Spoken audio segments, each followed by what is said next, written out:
Bonjour à tous. 4 ans après le déclenchement d'une guerre fratricide ayant fait plus de 3000 morts dans le nord-ouest et le sud-ouest du Cameroun, l'enlisement de la crise anglophone et l'impact humanitaire de ce conflit armé ont poussé les États-Unis d'Amérique à durcir le ton, selon le journal Mutation. Le secrétaire d'État américain Anthony Blinken a fait savoir que les restrictions de visa sont imposées à tous ceux qui sont responsables des violences, des crimes, des attaques contre des écoles et des violations des droits de l'homme sur le théâtre de la crise anglophone. À la suite de cette annonce des sanctions, la Nouvelle Expression affirme que Yaoundé panique. Ce journal y voit une nouvelle pression des États-Unis sur le gouvernement et les groupes armés séparatistes afin qu'ils mettent un terme aux violences sur le théâtre de la crise. Pour le Messager, c'est un sale temps pour les va-t-en-guerre. Selon ce journal, la prochaine étape des sanctions pourrait être le gel des avoirs. Et la grande nouveauté, note le journal Le Messager, dans le communiqué des États-Unis, c'est la légitimité accordée à la diaspora camerounaise afin qu'elle participe de manière constructive à la résolution de la crise. Ces sanctions américaines interviennent dans un contexte où aucun progrès n'a été accompli pour poursuivre le dialogue politique engagé en vue de parvenir à une solution durable à la situation troublée dans le nord-ouest et le sud-ouest. C'est le constat que dresse le représentant du secrétaire général des Nations Unies pour l'Afrique centrale. Selon Luceni Fall, il n'y a pas de solution militaire à la crise qui sévit dans les deux régions du Cameroun. Dès lors, quels sont les enjeux et les implications des sanctions américaines à l'encontre des responsables des violences dans le nord-ouest et le sud-ouest? Les autorités camerounaises, sous la pression internationale, peuvent-elles donner la priorité au dialogue inclusif et tendre la main aux membres de la diaspora camerounaise? La nomination des médiateurs publics pour le nord-ouest et le sud-ouest est-elle une réponse aux politiques, est-elle une réponse politique aux inquiétudes de la communauté internationale? À cette grave crise s'ajoutent de nouvelles révélations d'un scandale financier décrié dans le cadre de la riposte contre la pandémie du coronavirus. Selon le site Investir au Cameroun, l'entreprise Mediline Medical Cameroun a viré en octobre 2020, depuis son compte bancaire logé au Cameroun, 5 milliards de francs CFA dans le compte de la société Moda Holding à Hong Kong, une société appartenant à Mohamedou Dabo, également actionnaire de Mediline Cameroun, selon la Chambre des comptes. Le site d'information révèle que la BEAC a refusé au moins 3 fois qu'un nouveau transfert soit effectué dans les mêmes conditions. L'intervention du ministre de la Santé n'a rien changé. Selon le site Investi au Cameroun, le veto de la BEAC repose sur le non-respect de la réglementation d'échange et des soupçons d'évasion des capitaux. Le journal Mutation, quant à lui, fait savoir que le ministre de l'Enseignement supérieur a été cuisiné sur la gestion de 6 milliards de francs CFA alloués à son département ministériel dans le cadre de la lutte contre la pandémie de Covid-19. 7 enquêteurs du TCS l'ont auditionné à son cabinet. Selon le chargé de la communication du ministère de l'Enseignement supérieur, aucun fonds Covid n'a été transféré jusqu'ici à leur département ministériel. Pourquoi y a-t-il autant de zones d'ombre dans ce scandale financier? Notons que l'ordonnance portant modification de la loi des finances a fixé le plafond du compte spécial pour lutter contre la pandémie de coronavirus à près de 200 milliards de francs CFA et le timbre du passeport est passé de 75 000 à 110 000 francs CFA. La police, elle, vante les mérites d'un passeport biométrique plus sécurisé. Mais que valent ces réformes? Comment expliquer le coût jugé élevé sur le continent africain du prix du passeport?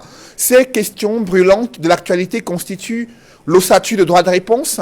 Mesdames, Messieurs, bienvenue dans cette émission où le choc des idées fait jaillir la lumière. Et pour cette nouvelle édition de droit de réponse, je reçois sur ce plateau Maître Emmanuel Pensy, avocat au barreau du Cameroun, militant du RDPC, qui nous fait l'honneur d'être avec nous ce dimanche. Maître Emmanuel Pensy, bonjour. Bonjour Cédric Mouffelet et bonjour aux millions de téléspectateurs de votre chaîne. Merci d'être avec nous sur le plateau de Droit de Réponse. Juste en face de vous, ce dimanche, il est le secrétaire national en charge des questions des droits de l'homme au sein du mouvement pour la renaissance du Cameroun, Maître Désiré Sikati. Maître Désiré Sikati, bonjour. Bonjour Monsieur Nouffelé, bonjour également à tous ceux qui nous regardent depuis leur petit écran. Je voudrais profiter de l'occasion que vous m'offrez pour témoigner ma solidarité ainsi que ma sympathie à tous les camarades politiques du MRC qui sont détenus, captifs, depuis le 22 septembre 2020 par le régime de Yaoundé pour des manifestations politiques. Je voudrais également profiter de l'occasion pour dire bonjour à Maître Pensi spécialement. Ça fait pratiquement peut-être 2 ans que j'ai pu jeter sur le même plateau que lui. C'est toujours bien les retrouvailles et je souhaite une bonne émission à tout le monde. Sur le plateau de Droit de Réponse, il est éditorialiste au quotidien La Nouvelle Expression, consultant sur Droit de Réponse. Edmond Kamga est avec nous. Edmond, bonjour. Bonjour Cédric Mouffelé, je salue tous les copanélistes ici présents. Je renouvelle mes amitiés aux millions de téléspectateurs fidèles de cette émission, ainsi que ma sincère affection. Je salue tout particulièrement nos compatriotes de Ngandéré, de Garoua et de Maroua, qui suivent avec beaucoup d'attention l'émission Droit de Réponse. Sur Droit de Réponse, ce dimanche, le 4e panéliste est un analyste politique. Il est parti de Yaoundé pour participer à ce programme ici à Douala. Aristide Mono. Bonjour Aristide. Bonjour Cédric, bonjour à tous les co-discutants du jour, bonjour à tous les téléspectateurs de Droit de Réponse. C'est avec beaucoup de plaisir que je retrouve le plateau après quelques semaines d'hibernation. Je pense qu'il fallait un peu prendre quelques jours, quelques semaines pour procéder à une certaine introspection et revoir quelles sont les propositions que nous devons mettre à l'attention du public qui nous suit au quotidien en termes de politisation, d'inculcation de la culture politique, parce qu'on ne saurait bâtir une nation démocratique si on n'a pas de démocrates, et cela passe forcément par la socialisation politique. Merci pour cet honneur, Cédric. Merci d'être avec nous ce dimanche. D'entrée de jeu avec vous, Edmond Kamga, cette actualité internationale ayant des répercussions sur le Cameroun. Le secrétaire d'État américain Anthony Blinken annonce des restrictions de visa pour tous ceux qui sapent la paix au Cameroun. Je reprends les propos utilisés par le département d'État américain pour matérialiser cette politique de restriction des visas. Qu'est-ce que ça signifie concrètement, politique de restriction des visas à l'encontre des responsables des violences dans le nord-ouest et le sud-ouest? Edmond Kamga. Ce qu'a dit le secrétaire d'État américain, Anthony Blinken, qui est secrétaire d'État de la nouvelle administration Biden, ne nous surprend guère. En réalité, c'est une mesure qui était attendue depuis fort longtemps, mais que pour diverses raisons, les États-Unis n'ont pas voulu appliquer immédiatement. Ils ont cherché entre-temps, depuis l'entrée en fonction de Joe Biden et son équipe, ils ont cherché à comprendre ce qui se passe. Ils ont, à travers leurs interlocuteurs sur le terrain, je veux dire la mission diplomatique du Cameroun, des États-Unis au Cameroun, mais également à travers leurs partenaires du Conseil de sécurité, notamment la France, qui suit de près la situation qui prévaut au Cameroun depuis le début de la crise anglophone. Les Américains ont voulu en savoir plus avant de passer à la vitesse supérieure. Et qu'est-ce que ça signifie, cette politique de restriction de visa? C'est une mesure technique, c'est une mesure diplomatique qui voudrait que un pays, et dans le cas d'espèce c'est Washington, décide de restreindre les visas à une catégorie de personnalités qui sont concernées par le problème de guerre au Cameroun. En réalité, ceux qui sont concernés, ce sont ceux qui sapent la paix, d'après les termes utilisés. En réalité, il veut dire que ceux qui ne favorisent pas le retour à la paix au Cameroun, notamment dans la crise ou la guerre depuis 2017, qui sévit dans le nord-ouest et le sud-ouest, sont interpellés. Et ces personnalités se retrouvent aussi bien au sein du gouvernement actuel du Cameroun qu'au sein des groupes armés, des séparatistes, parmi lesquels des leaders ou des groupes armés qui sèment la terreur dans les régions du nord-ouest et du sud-ouest. Quand les États-Unis en arrivent à vouloir prendre une telle décision, cela signifie également qu'ils ont déjà répertorié, ils ont déjà une liste de personnalités sur lesquelles pèsent des charges pour lesquelles ils vont commencer par le début. Parce que ce n'est que le début d'un processus. Quand on commence par la restriction des visas, c'est-à-dire on ne va plus délivrer des visas à ces personnalités ciblées du gouvernement comme des groupes armés. On ne va plus délivrer des visas à leurs proches, c'est-à-dire des membres de leur famille également.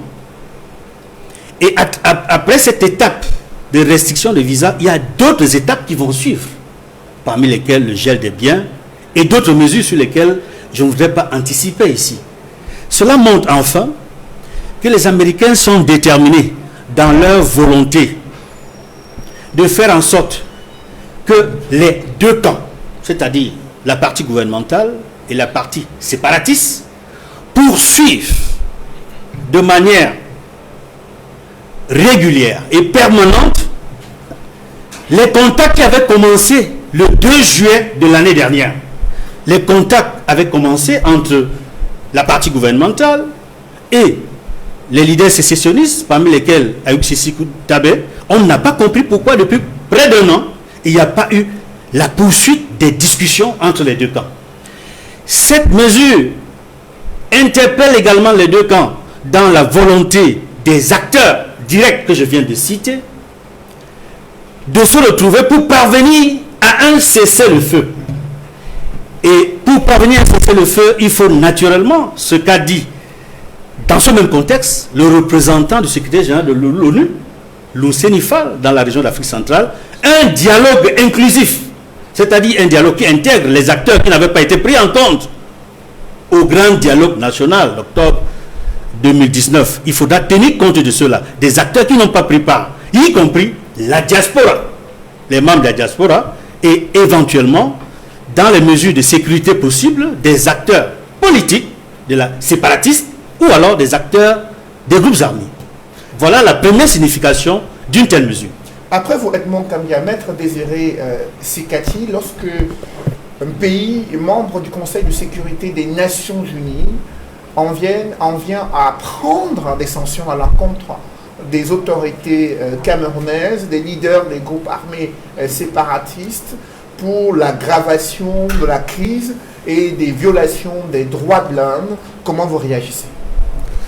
Ben, déjà, je pense qu'il faut reconnaître que les États-Unis sont restés fidèles aux sanctions qu'ils ont souvent prises dans le cadre de leur politique étrangère, parce que la décision qui a été prise concernant le Cameroun n'est pas un cas unique. Actuellement, les États-Unis ont prononcé des sanctions, par exemple, contre la junte militaire qui est au pouvoir en Birmanie. Même la Russie qui a envahi la Crimée a fait l'objet de sanctions américaines. Je peux en citer comme ça toute une litanie. Donc, ce qui veut dire que le Cameroun n'est pas un cas à part. Il s'agit en fait du maintien de la logique américaine en ce qui concerne des sanctions contre des personnes qui ne respectent pas soit les droits de l'homme ou bien qui privilégient l'action armée au règlement pacifique des conflits. Et il faut quand même se rappeler que depuis le grand dialogue national, les objections des États-Unis avaient déjà été formulées par l'intermédiaire de leur représentant d'Afrique centrale, François Lousseni Fall, qui avait clairement estimé que la guerre n'était pas le meilleur moyen de régler la crise anglophone au Cameroun. Et dans la foulée, on a quand même vu que des grandes organisations telles que l'ONU et même l'Union africaine, l'Union européenne, le Parlement européen, à certaines occasions, certaines chambres du Congrès américain ont toujours dit que la seule façon de régler cette crise était pacifique. Mais ce qui pose problème, c'est que on constate quand même que le régime de Yaoundé, à un certain moment, chaque fois que le Conseil de sécurité a donné l'impression de vouloir se saisir du dossier camerounais, du dossier de la crise anglophone. Le régime de Yaoundé a fait comme si il était en train d'engager un certain dialogue.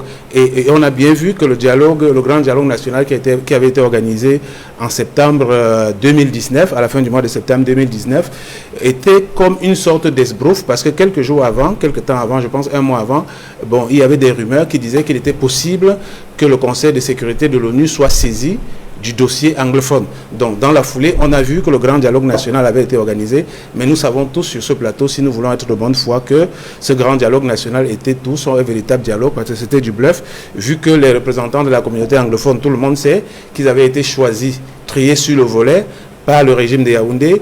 Même les résolutions qui ont été prises et qui, au sortir du grand dialogue national, avait été présenté comme une sorte de trophée sur la base duquel la crise, ou bien la communauté anglophone et le pouvoir de Yaoundé allaient repartir de nouveau.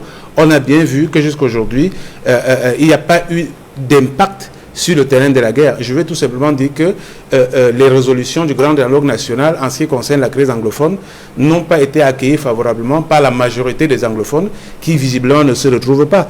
Le cardinal Christian Toumi, feu cardinal Christian Toumi, avant son décès, disait bien que pendant longtemps, la majorité des anglophones était au moins pour le fédéralisme.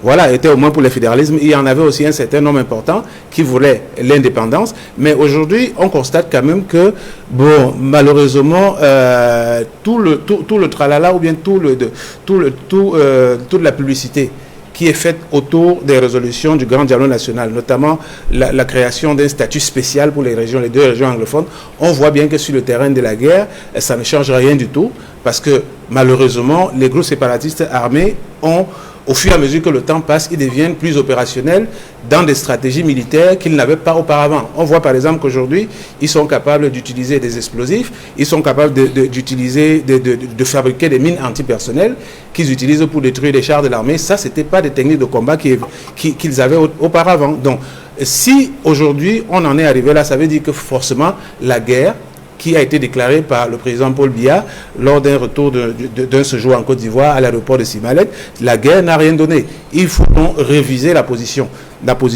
du Cameroun, la position du gouvernement. Mais là où je suis quand même inquiet, c'est qu'on a bien vu que même après le grand dialogue national, lorsque le régime de Yaoundé, du moins le Premier ministre, avait annoncé que le gouvernement allait ouvrir un dialogue avec les groupes séparatistes ou bien la communauté anglophone, on a quand même vu que même au sein du gouvernement, il y avait des réticences qui consistaient à dire qu'il n'y a pas de dialogue possible avec les groupes séparatistes. Donc, ce qui s'est donc passé, c'est que le grand dialogue national s'est tenu. Les groupes séparatistes armés qui sont en fait les bras séculiers de l'action armée, des groupes opérationnels qui sont sur le terrain dans le Nozo, ces gens-là n'ont pas participé. Ils n'ont pas participé au grand dialogue national. Et la conséquence, c'est qu'aujourd'hui, on a des résolutions dont ils ne se sentent pas concernés. Donc, je disais que les États-Unis sont restés cohérents avec eux-mêmes parce qu'il y a de cela, dès le début de la guerre, je pense que les Américains ont toujours dit que seul un dialogue est susceptible de régler la crise anglophone. Et il n'y a pas que les Américains qui l'ont dit. D'ailleurs, à un certain moment, on a eu un groupe d'anciens chefs d'État africains qui avaient proposé leurs bons offices au régime de Yaoundé. On a eu la CIS également qui a voulu jouer les médiateurs entre le régime de Yaoundé et les groupes séparatistes. Mais à chaque fois, on a quand même eu l'impression qu'au sein du régime, il y avait quand même une caste de jusqu'au-boutistes de la guerre qui parvenaient toujours à imposer leur point de vue. Bon, aujourd'hui, je pense quand même que ce qui arrive avec l'ascension américaine, Edmond l'a dit tout à l'heure, c'est un process qui va partir certainement de la restriction des visas s'il n'y a pas une révision dans la position des acteurs qui sont des belligérants au conflit armé. Ce qui est certain, c'est qu'on va passer à l'étape supérieure. Il y aura certainement des gels des avoirs. Et il n'est pas exclu que demain, eh bien, les juridictions pénales internationales puissent être saisies parce que nous savons tous qu'il y a des crimes de guerre, des crimes contre l'humanité qui sont commis de part et d'autre par les entités qui sont parties à cette guerre. Alors, après vous, Maître Emmanuel Pincy, l'ONU déclare qu'il n'y a pas de solution militaire à la crise qui sévit dans le nord-ouest et le sud-ouest. Déclaration faite après 4 ans de conflit armé dans cette partie du Cameroun. Une déclaration qui intervient au moment où les États-Unis, de leur côté, imposent des sanctions à travers ces restrictions de visa. Comment analysez-vous le ton de la communauté internationale face au Cameroun engagé dans ce conflit, dans cette crise dans le nord-ouest et le sud-ouest? Bon, je voudrais quand même apporter une petite différence de point de vue avec ce que vient de dire mon confrère Sikati. Moi, j'ai assisté le premier jour du grand dialogue national.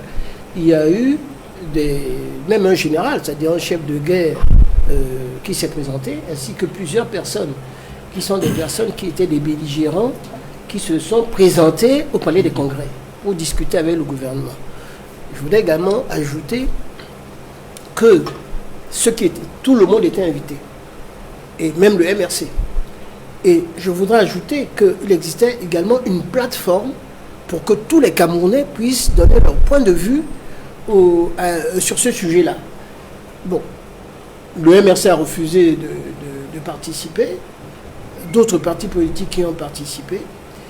Ce que je voudrais dire, c'est que moi-même, je regrette qu'on en soit là aujourd'hui, parce que force est de constater que sur une affaire qui est partie sur une revendication, j'ai dit catégorielle, corporatiste des avocats, on en arrive aujourd'hui à une situation qui fait des centaines et des milliers de morts.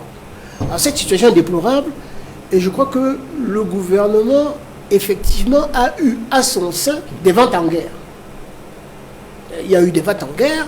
Je crois que la guerre, lorsqu'elle existe, fait des heureux, parce que vous allez voir qu'un stylo bille qui coûte 125 francs va se retrouver à 1000 francs. Donc, il y a quelques personnes qui sont favorables à ce qu'il y ait la guerre. Mais, au fond, et je crois que le président de la République l'a vu, lui-même est pour que la guerre s'arrête. Maintenant, de l'autre côté, par rapport à ce que les États-Unis viennent de faire, les États-Unis ont raison j'allais dire, de donner des avertissements, parce que pour l'instant, on n'est pas encore rentré au niveau des sanctions concrètes, au niveau de cet avertissement. Mais la première chose que moi j'aurais souhaité des États-Unis, c'est que toutes ces personnes qui sont aux États-Unis et qui financent la guerre, et qui sont connues, parce que l'argent vient de l'extérieur, l'argent ne vient pas à l'intérieur du Cameroun, l'argent vient de l'extérieur, ces personnes-là fassent l'objet de poursuites, de sanctions, voire d'expulsions. Et ça n'existe pas encore. Donc il faudrait, à la source déjà, des financements du terrorisme, que cela puisse se faire à travers les États-Unis. Je voudrais ajouter par ailleurs que les États-Unis ont ce qu'on appelle des grandes oreilles. Contrairement à ce qui est dit actuellement sur le plateau, les États-Unis sont au courant depuis toujours. Tout le monde sait qu'ils sont capables d'espionner tout le monde. Rien que sur les derniers événements de ces jours-ci, tout le monde sait, par exemple, qu'ils ont infiltré la mafia à travers le monde, à travers leurs portables, et ont arrêté un certain nombre de mafiosos au niveau... En collaboration avec l'Australie et d'autres pays. Avec l'Australie et d'autres pays. De même, on a vu qu'en Allemagne, l'Allemagne était exposée, même la France, à travers les grandes oreilles des États-Unis pour savoir ce qui se passe. Tous ceux qui ont des portables doivent savoir que si vous prononcez un certain nombre de mots, déjà aux États-Unis, ce mot-là enclenche tout simplement des recherches à votre niveau. Donc, tout ce qui se passe là, ne pensez pas qu'ils ignorent ce qui se passe. Tout ce qui se passe là est connu du monde entier par ces personnes qui ont ce qu'on appelle des grandes oreilles. Les services spéciaux ont un rôle déterminant, même au Cameroun, sur la grève du Nozo. Mais on se rend compte actuellement, et moi j'ai quelques personnes que je connais au niveau des grands services, qui savent que ces services sont sevrés de moyens. Et il faudrait qu'ils les aient. Par ailleurs, je constate que, et comme tout le monde, que le Premier ministre actuel, c'est le fruit de cette affaire-là. Parce que lorsqu'il y a eu la guerre au niveau de Nozo, le président a changé le Premier ministre et a mis un fils du Sud-Ouest. Il a mis un fils du Sud-Ouest comme Premier ministre, et que le Premier ministre a des moyens, et d'ailleurs est parti avec l'arbre de la paix pour y aller, pour qu'on trouve une solution. Cette solution, à mon avis, n'est pas facile. C'est-à-dire, le gouvernement voudrait bien que ça passe. Il y a l'impression qu'on arrive à une situation où ceux qui sont là n'arrivent pas à trouver des voies et moyens. Mais comment expliquer cela? Parce que les Nations Unies estiment qu'il n'y a pas de progrès dans le dialogue politique engagé en vue de trouver une solution pacifique à la crise dans le nord-ouest et le sud-ouest. Cela signifie qu'il y a un statu quo. Comment expliquer que l'on laisse des Camerounais mourir chaque jour du fait des incursions des groupes armés séparatistes, du fait des affrontements armés entre les forces de sécurité et de défense et ces groupes armés séparatistes, les populations prises entre deux feux, ça fait déjà 4 ans. Comment expliquer qu'on ne trouve pas une solution politique à cette crise? Il faut changer de logiciel. Lorsque les personnes n'arrivent pas à régler un problème, il faut changer. Le problème, c'est que il faut qu'il y ait ce qu'on appelle une révolution au niveau des mentalités. Parce que ceux qui étaient pour la guerre, et qui étaient nombreux, ont échoué, puisque la guerre continue. Et la guerre a coûté des centaines de milliards au Cameroun. Et on se rend compte que ça ne fonctionne pas. Cet argent-là aurait pu servir, notamment, parce qu'il faudrait commencer par le commencement, la Silicon Valley, qui au niveau du sud-ouest, actuellement n'existe plus. Or, elle aurait été un avantage certain. Moi, je vois l'affaire in concreto. Ceux qui sont en charge de ces problèmes, en général, je dis qu'ils n'arrivent pas à trouver de solution parce que dans leur mentalité, ils sont toujours fixés vers le but de la guerre, en estimant que les forces armées sont plus puissantes que les groupes armés. On s'est rendu compte, et vous l'avez souligné tout à l'heure, que ces personnes-là, actuellement, financées par de l'extérieur, arrivent tout simplement à avoir des mines au niveau des territoires camerounais, et que tous les jours, il y a également des morts au niveau des militaires. Ce que je voudrais quand même qu'on apporte comme restrictif, c'est qu'un État quelconque, quel qu'il soit, dans le monde entier, ne peut pas laisser à l'intérieur de son territoire qu'il y ait des groupes armés qui tuent et qui assassinent. Et ça, à ce moment-là, l'armée ne peut pas baisser les bras. Donc, c'est sur ça que le problème doit se poser. Moi, j'ai vu, par exemple, la fille d'un ami qui était directrice de l'hôpital de Kumba. On a failli l'assassiner. Alors qu'on a brûlé les hôpitaux, on a brûlé les écoles. Donc, le gouvernement doit avoir une riposte. Moi, je n'ai pas de solution. C'est-à-dire, la solution, à mon avis, c'était de réunir tout le monde autour de la table. Mais quand autour de la table, contrairement à ce que vous avez dit tout à l'heure, Ayoub Tabé a d'abord fait l'objet de discussions avec l'État. Au début, il y a eu des discussions, au début, qui ont échoué. Il y a eu des discussions après qui ont échoué. Il y a eu des discussions avec mon jeune ami, l'avocat, qui a commencé à faire la grève à Bord-Congo Bala, qui est quelqu'un qui est de modéré et qu'il fallait écouter. Bon, on a vu également, et je crois quand même qu'il faut voir ce qui est en train de se passer encore ces jours-ci. Monsieur, je crois, Georges Ouané, qui vient d'être nommé comme conseiller à la présidence, qui est un journaliste, qui était directeur à la CRTV Radio, celui qui était qui animait les débats, le modérateur au niveau du Grand Dialogue, a été nommé conseiller technique du président. C'est une amorce.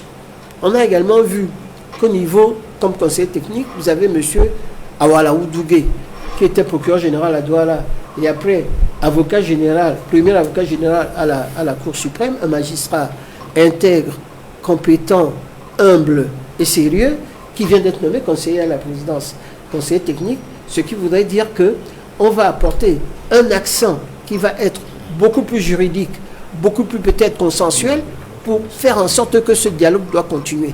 Je crois que il faudrait que ça se fasse. Moi je vous dis une seule chose, je suis pour que le dialogue puisse exister et puisse prendre corps. Justement. Mais sur ce point-là, tout le monde doit faire des pas en avant. Ceux qui sont les jusqu'au-boutistes de la guerre, il faut qu'on les dégage. Après vous, Maître Emmanuel Pincé, Aristide Monod, des jusqu'au-boutistes, des va-t-en guerre qui ont pris en otage la résolution de la crise dans le nord-ouest et le sud-ouest. Pour vous, cela justifie ce durcissement de ton de la part des États-Unis, de la part de l'ONU concernant la situation au Cameroun? Comment entrevoyez-vous les implications de ces positions des États-Unis et de l'ONU? Avant de rentrer dans des implications, je pense qu'il est important de revenir un peu sur le texte ou alors le propos des États-Unis, un propos qui a connu quand même des améliorations, des avancées en termes de resserrement de la position américaine sur la gestion de la crise du nord-ouest et du sud-ouest. Première chose à retenir, c'est que les Américains sont dans une posture unilatérale ce qui trahit l'échec du multilatéralisme dans la gestion de cette crise, c'est-à-dire qu'une résolution consensuelle, peut-être de l'ONU ou une résolution consensuelle du Conseil de sécurité et des États-Unis semble aujourd'hui débordés en fait par le mutisme des autres membres du Conseil, foncent solitairement pour essayer d'apporter leur part de soutien à la résolution de cette crise.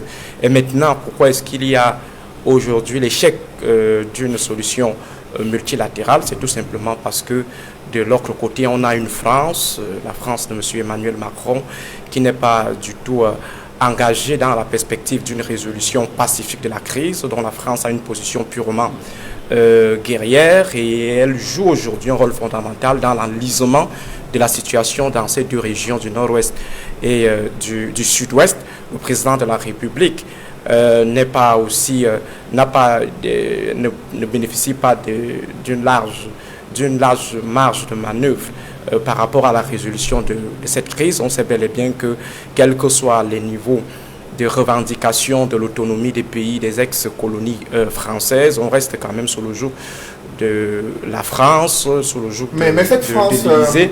Aristide Monod, dans ses discours officiels, Emmanuel Macron a plusieurs fois indiqué au chef de l'État, Paul Biya, que la solution est politique pour la résolution de la crise dans le nord-ouest et le sud-ouest. C'est une position hypocrite, c'est une position hypocrite. La France est dans une position guerrière, sinon elle aurait tout simplement invalidé le grand dialogue qui avait été organisé du fait que il n'y avait pas assez de représentativité côté sécessionniste. Les démarches n'avaient pas été engagées parce que lorsqu'on a des discussions de ce niveau et on rencontre préalablement les différents acteurs, les différents belligérants, avant donc de chercher à modeler de manière définitive la configuration des assises. Or, ça a été une approche quasiment monopolistique, c'est-à-dire que Yaoundé n'a pas voulu partager l'initiative avec ses ennemis ou ses adversaires. Donc les choix, le casting des différents participants a été fait de manière monopolistique. Le choix des thématiques, l'ordre du jour, ça a été défini de manière monopolistique par l'ordre de Yaoundé. Donc il faut d'abord voir la chose dans ce débordement des Américains par cette difficulté à avoir une solution multilatérale. Deuxième dimension de la chose, les États-Unis restent dans la continuité, dans le renforcement de leur position d'antan, c'est-à-dire que la solution à la crise anglophone ne peut que passer par un grand dialogue, par une solution non militaire, et les États-Unis, dont Washington aujourd'hui, maintient en fait sa position et essaye de durcir le ton. Dans ce durcissement, on voit en fait une cible particulière, parce qu'au-delà des usages diplomatiques, du langage diplomatique, il faut dire cela aux Camerounais. Les États-Unis s'adressent directement au gouvernement camerounais dans cette histoire. La preuve en est que nulle part les États-Unis ne marquent pas leur soutien au gouvernement, ils parlent plutôt du peuple camerounais. Et pourtant, si on était vraiment dans une position d'amitié normale, les États-Unis auraient commencé par témoigner en fait leur soutien à l'ordre de Yaoundé. Et là, les États-Unis se décident de ne pas le faire. Donc il faut dire qu'aujourd'hui, si il y a un problème de dialogue, s'il y a un problème de résolution pacifique de cette crise du point de vue des Américains, c'est forcément le gouvernement, et ce n'est pas la première fois que les Américains utilisent un ton un peu martial vis-à-vis de Yaoundé. On a eu les propos de Nagui, Thibault, on a vu les propos de l'ambassadeur Balerin, qui sont des propos, ma foi, viennent conforter ce qui est dit aujourd'hui par les États-Unis. Maintenant, au niveau des implications, je pense que ça serait un peu très difficile parce que déjà, c'est pas la première fois qu'il y a un durcissement de ton. Certes, vrai, on est monté un peu à une autre vitesse, mais c'est pas la première fois. Et entre-temps, les positions n'ont pas bougé, ce qui prouve tout simplement que Yaoundé a un dos très cuirassé. Yaoundé essaye en fait de s'en sortir depuis le déclenchement de cette crise face aux pressions internationales. Et le gouvernement reste pratiquement serein, indifférent, comme des ambulanciers dans leur cynisme légendaire, tel des morguiers. Donc il n'y a pas en fait un certain espoir vraiment à nourrir suite à cette autre pression des Américains, si on tient compte en fait de ce dos cuirassé du gouvernement depuis le déclenchement de cette crise. Cependant, il faut le noter, comme le disait tout à l'heure Maître Sikati, qu'il y a un renforcement des capacités côté ennemi, donc c'est-à-dire du côté des sécessionnistes. Il y a des savoirs qui sont de plus en plus sophistiqués, il y a la logistique qui est de plus en plus sophistiquée. Donc il est de l'intérêt en fait de l'État de changer de logiciel, de passer à un autre format, parce que au regard de toutes les indications que nous avons personnellement récolté sur le terrain, il est clair que le Cameroun aura du mal vraiment à venir à bout des sécessionnistes à travers les armes. Donc je dis tout simplement qu'aujourd'hui, il y a une pression, mais cette pression-là, ma foi, doit encore se doter d'une autre dose pour faire fléchir les positions de Yaoundé. Et aussi de l'autre côté, si on reste toujours dans cette position de sérénité d'ambulancier ou alors de cynisme de morguier, forcément, on va se retrouver avec des morts qui vont s'accumuler davantage. Pourtant, la nouvelle expression Edmond Kambia a déclaré que Yaoundé panique à la suite de cette imposition de nouvelles sanctions diplomatiques américaines. Officiellement, la situation est maîtrisée dans le nord-ouest et le sud-ouest, là où l'armée a pris position dans plusieurs localités, mais la communauté internationale note une recrudescence des violations des droits de l'homme, des exécutions extrajudiciaires, des attaques ciblées contre des civils, des soldats qui tombent sur le champ d'honneur. Pourquoi vous estimez que Yaoundé panique à la suite de cette sortie américaine? Yaoundé panique après cette sortie américaine parce que ce n'était pas attendu de cette façon-là. Et le ton utilisé par les États-Unis, le ton est déterminé, il est ferme. On sent la volonté de Washington d'aller au bout de la résolution de la crise anglophone. On sent que c'est mûri la position que prennent les Américains en ce moment précis. On sent également qu'il y a au niveau du Conseil de sécurité des Nations Unies quelque chose qui se prépare. Et cela me permet, avant d'évoluer, de rappeler que les États-Unis agissent sur plusieurs piliers dans cette affaire. Ils agissent au niveau de la coopération bilatérale avec le Cameroun. Ils agissent également au niveau de la coopération multilatérale. Au niveau de la coopération bilatérale, on voit comment les Américains sont allés crescendo. Au départ, on a vu comment le Cameroun s'est retrouvé en très mauvaise posture avec la loi sur l'AGOA à cause des violations des droits de l'homme, des manquements au niveau de la démocratie au Cameroun. Le Cameroun s'est retrouvé dans une situation où il ne peut plus se permettre, n'est-ce pas, d'exporter des produits comme le prévoit la loi sur l'AGOA. Au niveau de la coopération militaire, on a vu également une pression forte américaine sur la suspension, sur une forme de suspension, sur un certain nombre de matériels de guerre. Parce qu'il faut rappeler que les Américains sont des grands partenaires du Cameroun. Partenaires économiques, financiers, militaires. On sait l'aide que les États-Unis ont apportée au Cameroun dans le cadre de la guerre contre Boko Haram, y compris la présence des soldats américains pour soutenir et en formation les militaires camerounais pour les amener à mieux défendre l'intégrité territoriale face à Boko Haram. Et aujourd'hui, les Américains passent à un autre niveau. Certes, c'est technique, c'est diplomatique, mais cela ouvre la piste de la coopération multilatérale.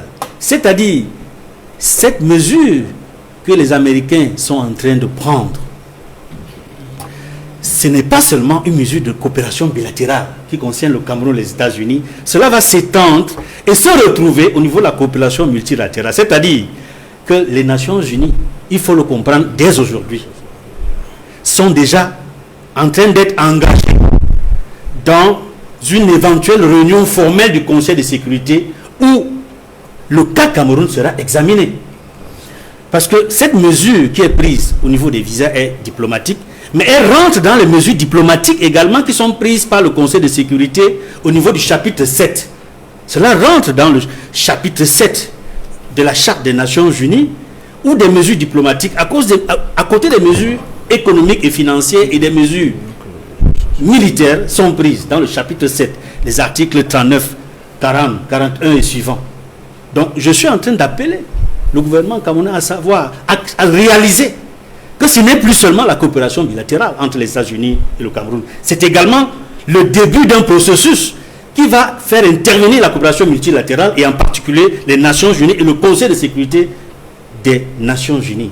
C'est pour dire quoi en réalité? Qu'en ce moment, les personnes qui sont ciblées, qui ont été épinglées, que ce soit ceux du régime en place ou alors les séparatistes des groupes armés, vont être exposés.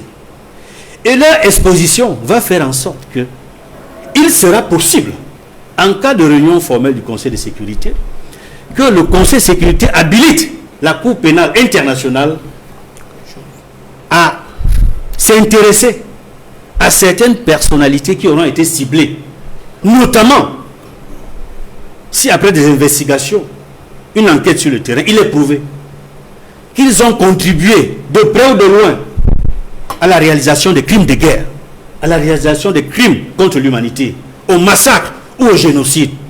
Ces personnalités-là seront interpellées. Je voudrais dire également que nous nous retrouvons dans une situation où le gouvernement devrait prendre très au sérieux ce qui est en train de se passer, parce que dès leur entrée en fonction, c'est-à-dire la nouvelle équipe, et en particulier le secrétaire d'État, il avait ciblé parmi ses priorités dans sa défense devant la Commission des Affaires étrangères, il avait dit qu'il s'intéresserait au Cameroun, notamment la crise anglophone, où des populations font l'objet de violations de leurs droits de l'homme, de massacres et autres.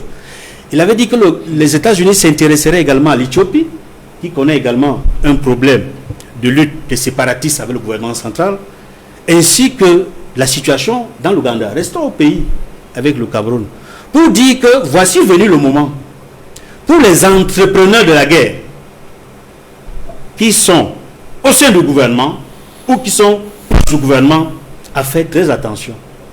Parce que ces entrepreneurs de la guerre qui gagnent, qui tirent profit de la guerre, qui ne veulent pas que la guerre cesse, alors que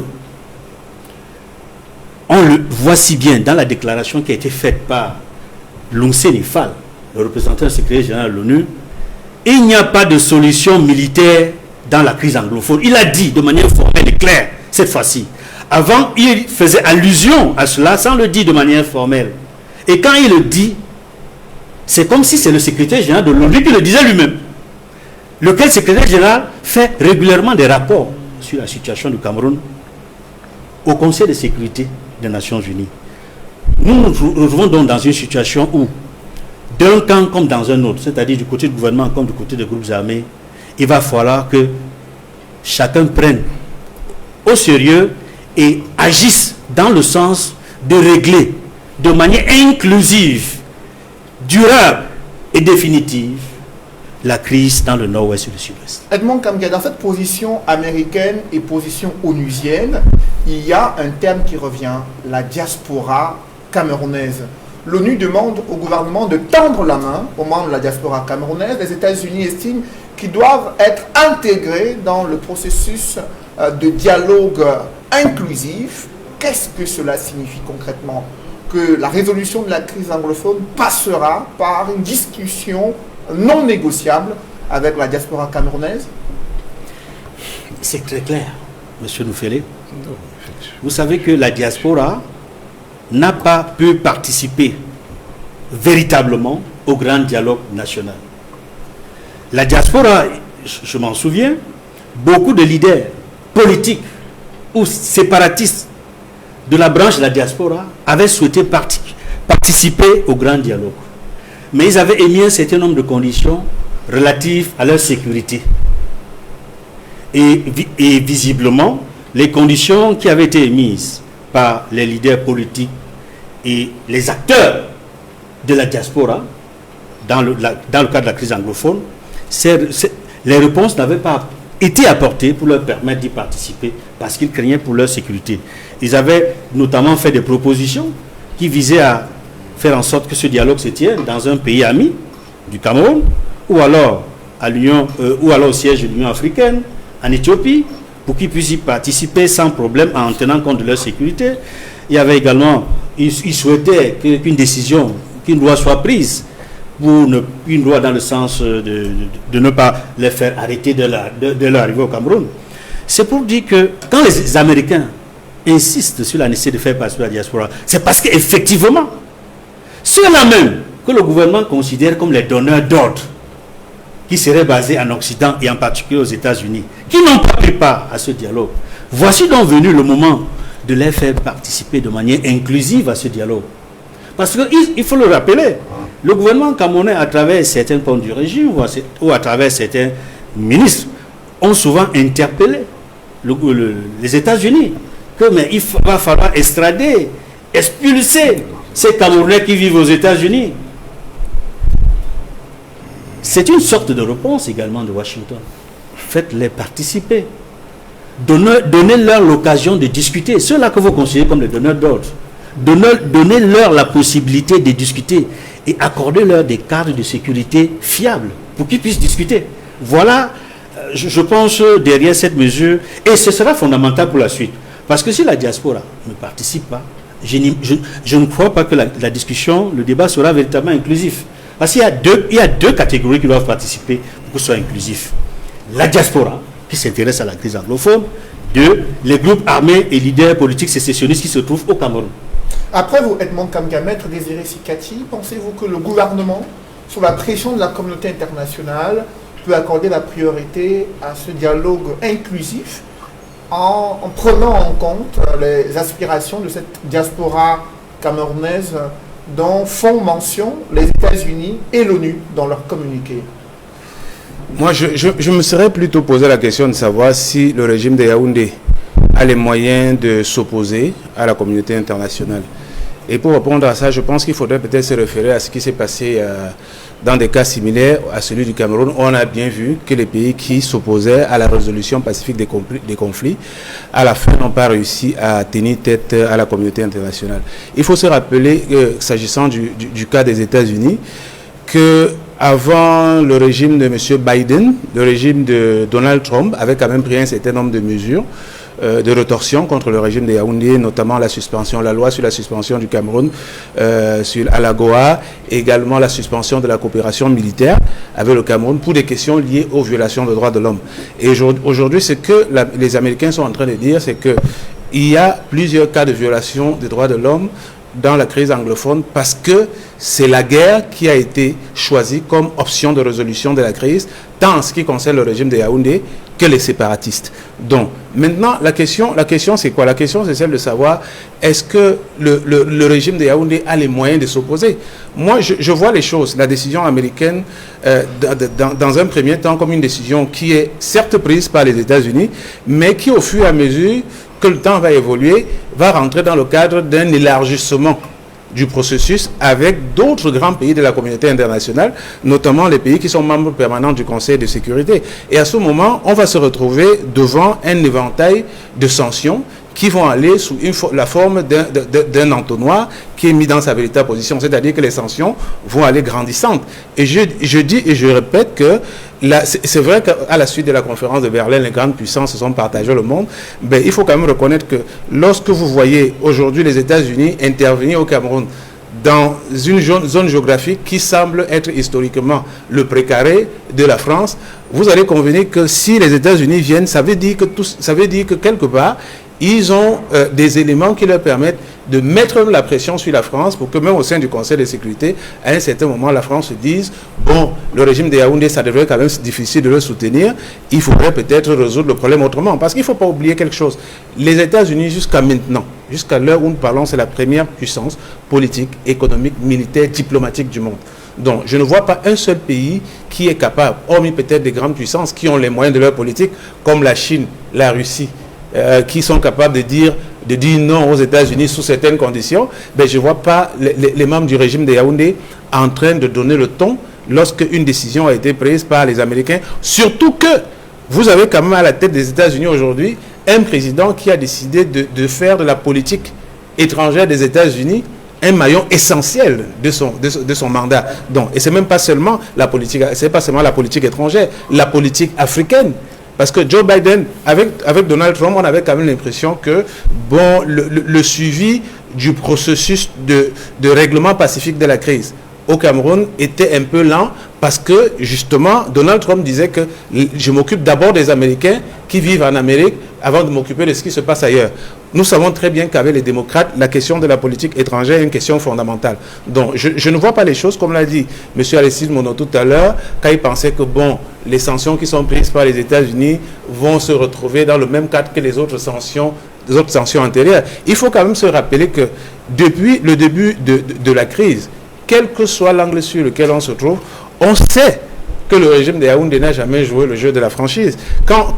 Vous ne pouvez pas dire une chose aujourd'hui et tirer des conséquences qui sont plutôt contraires à ce que vous avez dit. Si le régime de Yaoundé dit que ceux qui financent l'action armée, les groupes séparatistes, ceux qui financent les groupes séparatistes sont basés à l'étranger, ça veut dire qu'ils reconnaissent qu'il y a une partie des personnes qui sont des acteurs fondamentaux de cette guerre-là, qui vivent à l'étranger. Mais en même temps, lorsque le grand dialogue national arrive, lorsqu'il est question de discuter, ils disent à Yaoundé, ils ne peuvent pas discuter avec les groupes armés. Donc je pense que c'est une sorte de contradiction que les Américains ont perçue et qu'ils estiment qu'en voyant les choses sous ces auspices-là, il n'y a pas de raison que la crise anglophone, qu'elle se résolve comme elle est actuelle, se poursuit maintenant. Si on continue avec ce que nous voyons aujourd'hui, moi je crains qu'on se trouve dans une situation comme celle de l'Angola où la guerre a duré plus de 30 ans, ou d'autres pays qui sont engagés dans la lutte contre les groupes armés. Même le Sénégal, qui avait engagé l'action militaire contre les indépendantistes casamançais, à un certain moment a compris que c'est le dialogue qui pouvait faire en sorte que, et c'est même pas tout, c'est pas seulement le Sénégal. Regardez même la rébellion Touareg au Niger. Aujourd'hui, on n'en parle plus. Pourquoi? Ben, tout simplement parce qu'à un certain moment, le Niger a donné une voix importante au dialogue. Donc je pense que dans le cas du Cameroun, moi, je suis quelqu'un qui est jaloux de la souveraineté de son pays. Mais si vous avez à la tête du pays des dirigeants qui font la sourde oreille ou bien qui instrumentalisent une façon de régler la crise anglophone. Quand je dis une façon, c'est-à-dire la façon guerrière, parce qu'on sait qu'il y a certainement des dividendes à en tirer. À ce moment-là, bon, si j'ai le choix entre la pression internationale pour que la crise soit résolue et cette fierté d'être jaloux de la souveraineté de mon pays, je peux vous dire en tant que défenseur des droits de l'homme que je vais opter pour la solution qui va le plus mettre à mal les vies des gens. Quand je parle des vies des gens, il ne s'agit pas seulement des vies des compatriotes anglophones, même les militaires qui sont tués au quotidien. Moi, je connais des petits frères qui sont engagés dans l'armée. Du jour au lendemain, j'apprends qu'ils sont morts. Franchement, je suis atterré.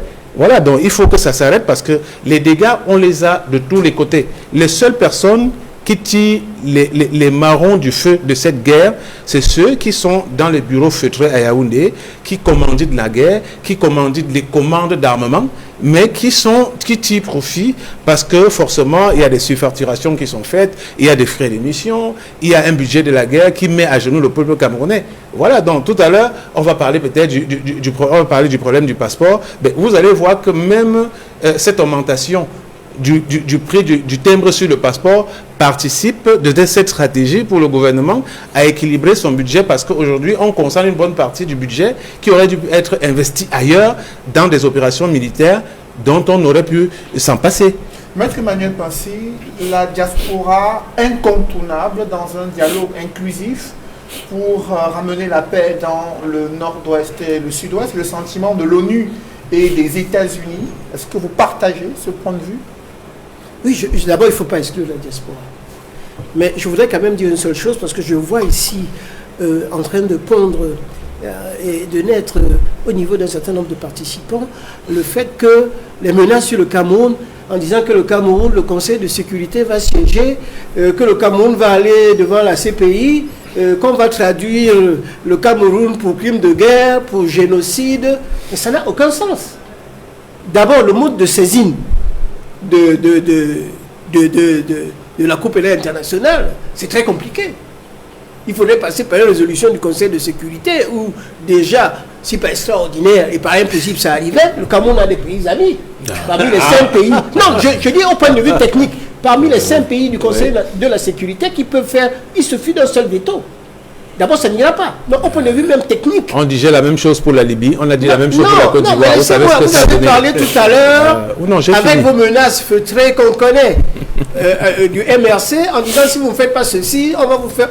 Vous passez votre temps à écrire aux Nations Unies, à écrire partout pour qu'on traduise tel dirigeant du parti, peut-être le président, la CPI, ça n'a aucune chance d'aboutir. Ah bon, d'abord, ça n'a aucune chance d'aboutir. Donc ça, c'est une politique fiction que vous êtes en train de faire.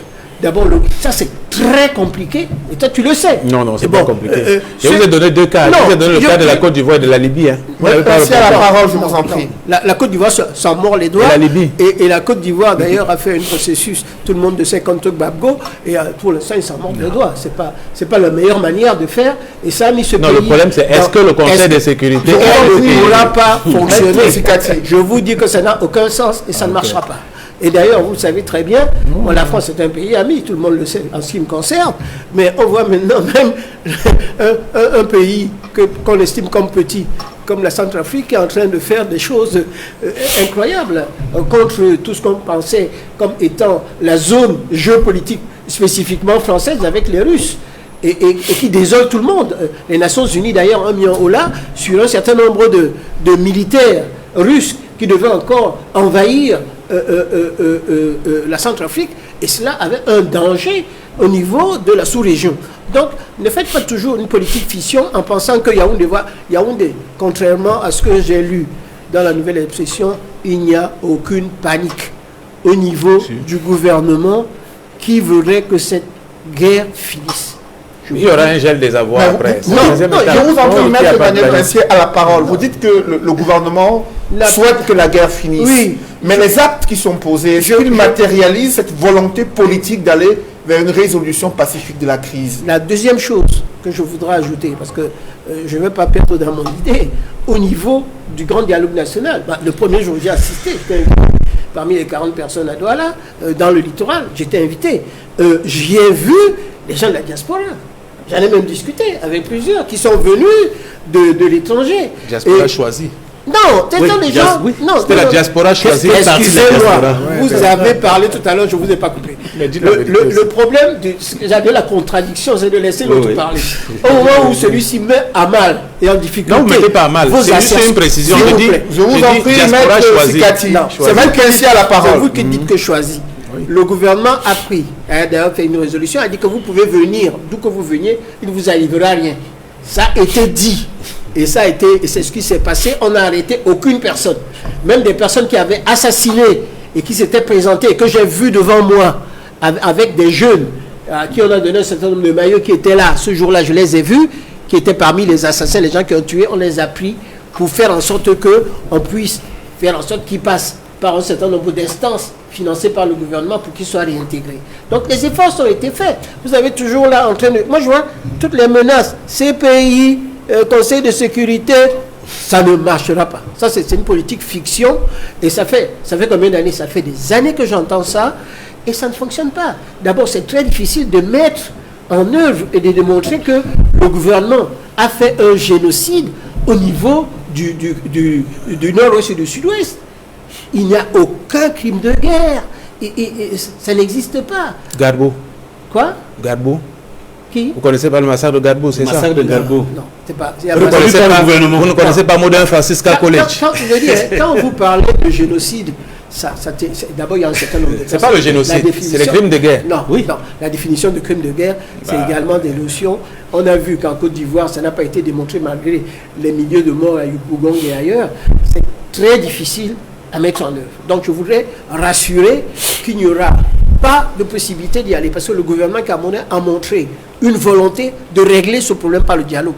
Tous ceux qui veulent le dialogue peuvent venir assister au dialogue. Ayoub Tabé, qui était le chef, qui était celui-même qui, à la télé, était content qu'on tue des gens et qui demandait qu'on les assassine, qu'est-ce qu'on en a fait? Il a dialogué. On a dialogué avec lui. Mais il y a des jusqu'au bout. Il faut préciser, Maître Emmanuel Pincy, pour donner les faits, qu'il y a eu une prise de contact entre les services secrets camerounais et Ayoub Tabé, qui a été condamné à plusieurs années. Avant sa condamnation, ce sont les seuls contacts officiels reconnus par le gouvernement et par les partis des mouvements séparatistes. Je dis que une chose est de discuter avec quelqu'un, mais si vous pouvez commencer à discuter avec quelqu'un et qu'on continue à assassiner les militaires et les populations, vous arrêtez. Vous n'allez pas continuer à faire. Et deuxièmement, par rapport à ceux qui sont à l'extérieur, nous avons un dialogue qui est camerouno-camerounais. Et vous demandez qu'on aille le régler à l'étranger, qu'on aille le régler à l'OUA, à l'Union africaine, qui n'a pas réglé, qui est partie prenante de la solution. Non, je vous explique que c'est impossible. Nous avons un problème entre les Camerounais, nous le réglons entre les Camerounais.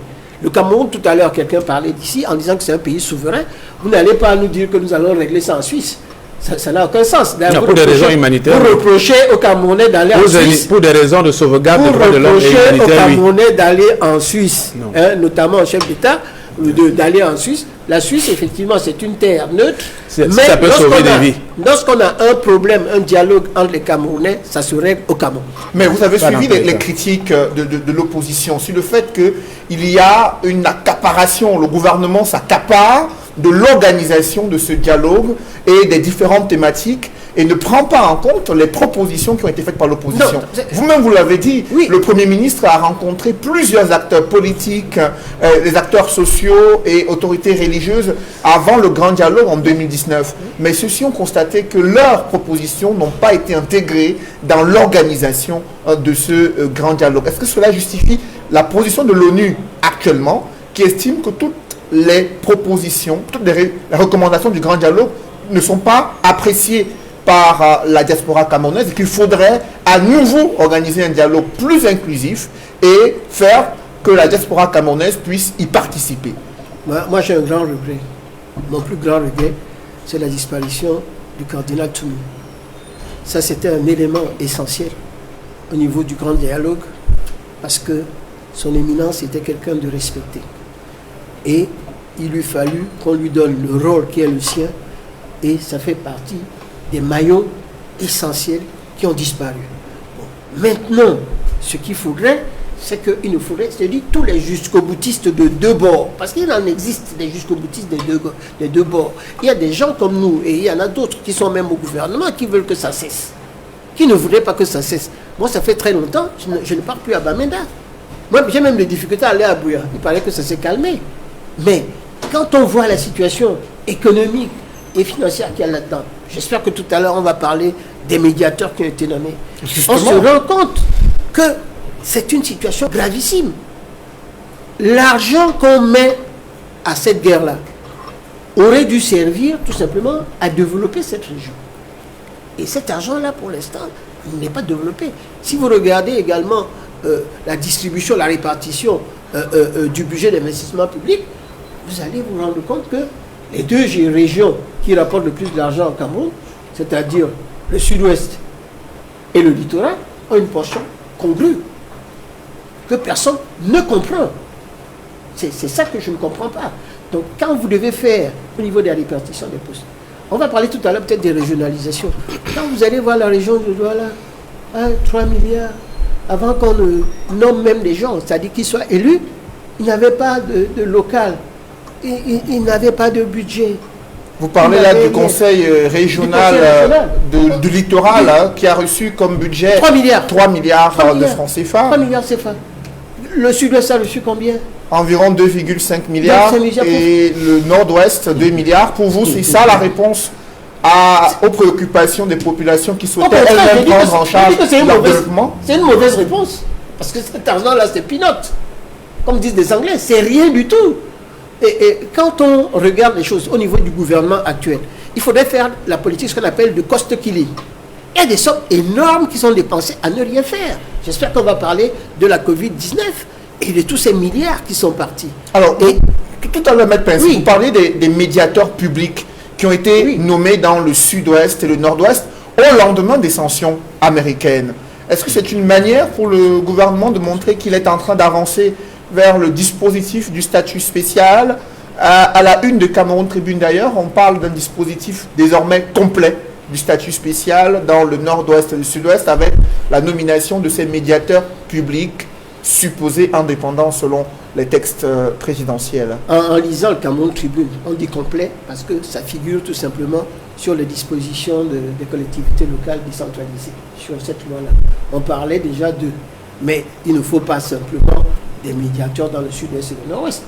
Tout le pays tout entier, il faudrait un médiateur de la République et d'un médiateur au niveau régional. Mais seulement, les textes ont prévu spécifiquement que ces médiateurs-là puissent exister et soient dotés d'un budget conséquent pour régler les problèmes. Quand moi je regarde, c'est une bonne chose de les avoir mis en place. C'est parce qu'on a dit que le processus est complet. Mais à mon avis, le processus est complet, il est peut-être nécessaire, mais il n'est pas suffisant. Si vous regardez, déjà, de par les qualifications des personnes qui sont mises en cause, vous avez le directeur d'exploitation de la SNH qui semble-t-il être très fort en ce qui concerne comment faire pour gérer le pétrole, et la dame qui s'occupait, qui était déléguée